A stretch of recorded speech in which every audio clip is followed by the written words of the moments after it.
안녕하세요. 역사 돋보기입니다. 근세시대 동아시아의 종교는 무엇이었을까요? 바로 성리학이었습니다. 성리학은 유학에서 파생한 학문으로 유학의 분과 학문 중 가장 주류를 이루었고 한중일에서 국가의 통치 이념으로 받아들였습니다. 종교라고 표현했지만 사실 사상과 이념에 더 가까웠습니다. 한국의 경우 조선이란 국가에서 성리학을 국교화하였고 조선이란 나라를 건국한 건국집단도 성리학을 수학하던 사대부들이었죠. 따라서 조선시대의 지배층들은 조선이란 나라를 성리학적 질서 위에 수립하여 성리학적 이상을 실현시키는 나라로 여겼습니다. 많은 분들이 조선이 망한 이유가 바로 이 성리학 때문이었다고도 말하는데요. 정확히 말씀드리자면 성리학 때문에 망하기도 했고 성리학 하나 때문에 망한 건 또 아니었습니다. 성리학이 변질되었기 때문에 조선이 몰락의 길을 걸었다고 할 수 있는데 그렇다면 한국의 성리학이 어떤 역사에서 어떤 식으로 전개되었는지 면밀히 살펴보도록 하겠습니다. 이 시리즈를 다 보시고 정말로 성리학의 어떤 문제 지점 때문에 조선이 몰락의 길을 갔는지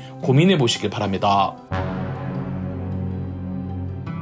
한국의 성리학은 언제 시작했을까요? 조선시대 이전 고려시대 때 기나긴 대몽항쟁기를 끝내고 고려가 원나라의 간섭을 받으면서 원나라를 통해 중국의 성리학이 도입되었습니다. 그 과정을 자세히 살펴보자면 한국 최초로 이 고려라는 나라의 성리학을 도입한 사람은 안향이었습니다. 한국 최초의 성리학자라고도 불리는 안향은 경상북도 영주의 토착 호족 가문에서 태어나 원나라에 유학할 일이 있었는데 그때 중국에서 성리학을 집대성한 주자의 성리학 저서들을 접하게 됩니다. 안향은 이 성리학 저서들을 직접 손으로 다 베껴 쓰고는 그 책들을 1290년 고려로 가지고 들어왔습니다. 이게 바로 한국 성리학의 시작이며 한국 성리학의 계보는 안향에서 시작하는 거랍니다. 당시 고려의 국왕이었던 25대 왕 충렬왕은 안향의 성리학 도입에 기뻐하며 안향을 중용했습니다. 안향은 정치 원로가 되어서도 원나라로 파견되는 사신단을 통해 유학자의 화상, 성리학 저서들을 대량으로 구해오게 했으며 아울러 국가 장학재단인 섬학전을 만들어 고려 내 성리학 교육에도 힘썼죠. 당시 고려의 지배층은 권문세족이라 불리는 귀족들이 정치 권력을 독점하고 있었는데 하위 지배층들 가운데 권문세족의 부패하고 고인, 기득권을 문제 삼는 사람들도 많았습니다. 다만 이들은 권문세족만큼이나 세습할 수 있는 경제적 대농장이나 음서 등을 활용할 수 있는 가문의 사회적 명망이 부재했죠. 이런 하위 지배층 내지 지방의 중소지주들은 사회 지배층의 핵심에 진출하기 위해서는 뛰어난 학문적 식견을 터득하여 내세울 수밖에 없었죠. 이러한 이유 때문에 안향의 제자를 자처하는 지식인들이 늘어났습니다. 안향의 가르침을 이어받아 성리학을 발전시켜 나가던 성리학자는 음서를 통해 정치 권력을 독점하는 권문세족을 비판하고 통치 이념과 도덕적 이상향을 공부하고 수학하여 국가 관료로서 그 실력과 자질을 검증할 수 있는 과거제도의 우수함을 강조했습니다. 안향의 학맥을 정통으로 이은 제자는 백이정이었습니다. 역시 과거를 통해 관직에 진출한 백이정은 고려의 26대 왕 충선왕이 원나라로 갈 때 함께 따라가 원나라에 오래도록 머물렀습니다. 스승 안향을 통해 성리학을 접했던 백이정은 성리학의 고장인 중국에서 더 다양한 성리학자와 교류하며 성리학을 더 깊이 연구할 수가 있었죠. 백이정은 고려 귀국 후 원나라에서 배운 성리학 체계를 바탕으로 스승 안향이 닦아놓은 성리학 학계를 더욱 확장시켰습니다. 백이정이 내린 자양분에서 이재현, 박충좌 등의 내노라 하는 성리학자가 나타났죠. 성균관 수석 입학을 할 정도로 수재였던 이재현은 백이정의 제자였으며 이재현의 장인어른인 권부도 성리학자였습니다. 이재현은 학창시절부터 그의 학식이 워낙 정평에 나 있었기에 당시 아들에게 양위하고 원나라에서 개인 독서에 심취해 있던 26대 왕 충선왕이 이재현을 원나라로 초대하였습니다. 1314년 충선왕은 원나라의 수도 대도에서 원나라 정부의 지원을 받아 원나라와 고려의 학문 교류를 활성화하겠다며 만권당이라는 학술 기관을 만들어 국적을 불문하고 학자를 초대해 학문에 힘썼는데요. 이때 충선왕은 만권당에 이재현도 초대하였죠. 충선왕의 만권당에는 남송 출신의 정통 성리학자가 많이 모여 있었기 때문에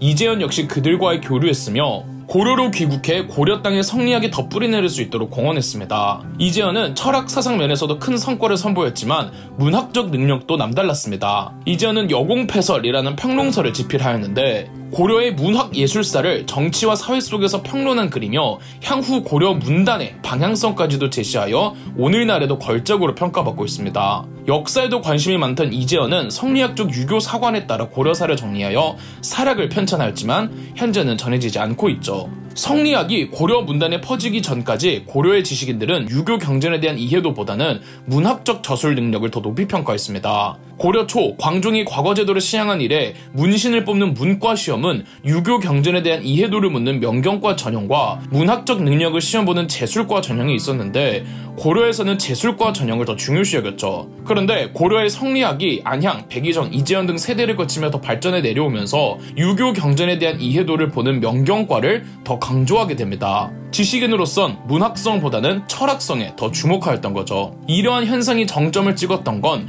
이재현의 학맥을 이어받은 목은 이색때였습니다.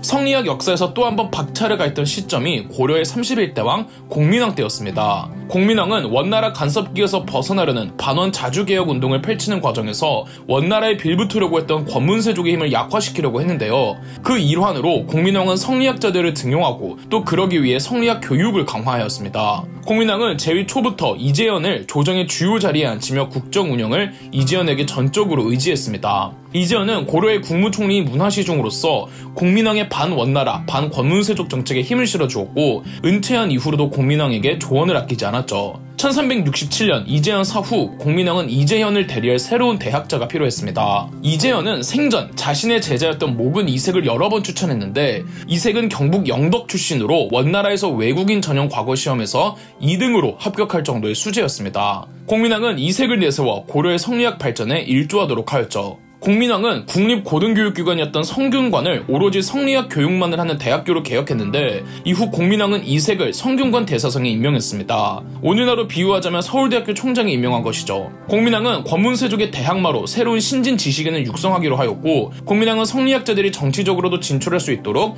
토대를 닦아주었던 거죠. 이색의 명성이 이미 남달랐기에 이색이 성균관 대사성이 되자 성균관 생도가 기하급수적으로 늘어났습니다. 이색이 교육하고 배출해낸 성균관의 생도는 성균관을 졸업하고 그대로 정계에 진출할 수가 있었죠. 이때 정계로 진출한 이색의 제자들을 신진사대부라고 합니다. 신진사대부는 정통 성리학에 따라 권문세족은 물론 권문세족과 붙어먹은 타락한 불교계를 비판했죠. 대표적인 인물로 정몽주, 박상충, 정도전, 이숭인, 권근 등이 있었으며 이들은 고려의 귀족사회를 해체하는 개혁의 주체로 성장합니다. 신진이란 말 그대로 새로운 세대라는 뜻이고 사대부란 학자와 관료를 겸하는 존재라는 뜻으로 학자로서의 정체성은 없던 귀족들과 대립하는 개념이었죠. 목은 이색의 여러 제자들 가운데 정통으로 이색의 뒤를 이어 고려의 성리학 계보를 이은 제자, 이색이 유독 총애하고 아꼈던 제자는 다들 아시다시피 포운 정몽주였습니다. 정몽주는 경북 영천에서 태어났습니다. 최초로 성리학을 도입했던 안향이나 신진사대부의 스승인 이색이나 정몽주나 다 경북 출신이죠. 이들 외에도 이색의 제자들이었던 신진사대부 상당수가 경북 출신이었습니다. 정몽주의 가문은 경북 지역의 중소지중 가문이었고 향리 출신이었습니다. 그런데 정몽주 몇 세대 전에 그의 가문은 이미 중앙관직에 진출하는 가문으로 성장했고 역시 경북 출신인 정몽주도 자연스레 이색의 제자가 되었죠. 정몽주는 이색의 거의 첫 제자였는데 이색은 정몽주의 천재적 재능을 찬탄했다고 합니다. 정몽주는 당시로서는 얼마 없는 성리학 자료로 성리학을 완벽하게 해석해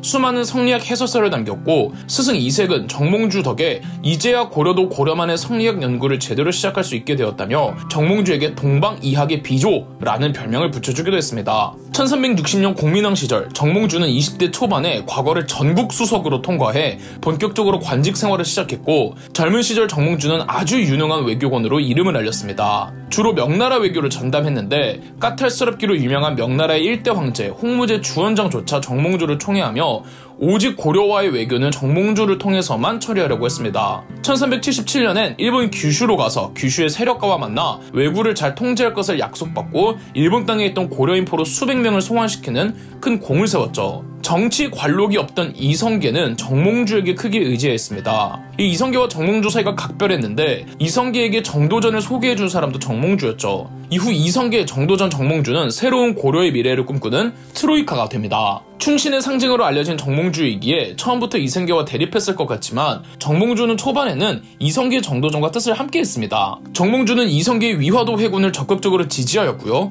우왕, 차왕 폐위 때도 주도적이었고요. 과전법 시행에도 딱히 반대하지 않았습니다. 오히려 이성계를 벼르던 스승 이색과 정몽주 사이가 멀어지기도 했죠. 하지만 결정적으로 이성계를 왕으로 추대하는 것에 반대하며 정도전과 대립했고 끝내 이성계의 아들 이방원에게 피살되었습니다. 그렇다면 정몽주의 죽음과 함께 고려도 멸망하고 성리학 계보도 끊겼을까요? 아닙니다. 정몽주의 제자에 의해 성리학 계보는 조선시대에도 쭉 이어지게 되니 이 제자의 이름은 2부에서 계속됩니다. 그럼 역사 돋보기였습니다. 저희 역사 돋보기가 멤버십 가입을 시작했습니다. 멤버십 가입을 해주신 분들 덕분에 영상 제작에 큰 도움이 되고 있습니다. 감사합니다. 영상 재미있으셨다면 구독과 좋아요, 알림 설정까지 해주시면 감사드리겠습니다.